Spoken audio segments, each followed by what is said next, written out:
আমি একজন সাহাবার জীবনী শোনাবো আপনাদেরকে। আব্দুর রহমান ইবনে আউফ রাদিয়াল্লাহু তাআলা আনহু। 10 জন জান্নাতের দুনিয়াতে বসে যে 10 জন সাহাবা জান্নাতের সুসংবাদ পেয়েছেন তাদের মধ্যে একজন, আলহামদুলিল্লাহ বলেন। আব্দুর রহমান ইবনে আউফ রাদিয়াল্লাহু তাআলা আনহু প্রথম 8 জন মক্কায় যারা কালিমা পড়ে মুসলমান হয়েছে তাদের একজন। তার স্ট্যাটাসটাকে জেনে নেন।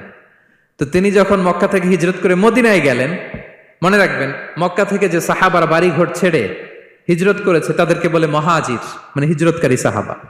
আর মদিনাতে যে সমস্ত সাহাবারা তাদেরকে রিসিভ করেছেন তাদেরকে বলে আল আনসার, মানে সাহায্যকারী সাহাবা। তো যারাই হিজরত করে মক্কা থেকে মদিনায় যেত, বিষ্ণু ইসা ইসলাম মদিনার কোন সাহাবীর সাথে তার ভাই পাতিয়ে দিতেন, আল মুআখাত, ব্রাদারহুড করে দিতেন, দায়িত্ব দিতেন যে তুমি এই সাহাবীকে দেখবে। তো আব্দুর রহমান ইবনে আউফ রাদিয়াল্লাহু তাআলা আনহু যখন হিজরত করে গেলেন, তার দেখভাল করার জন্য যে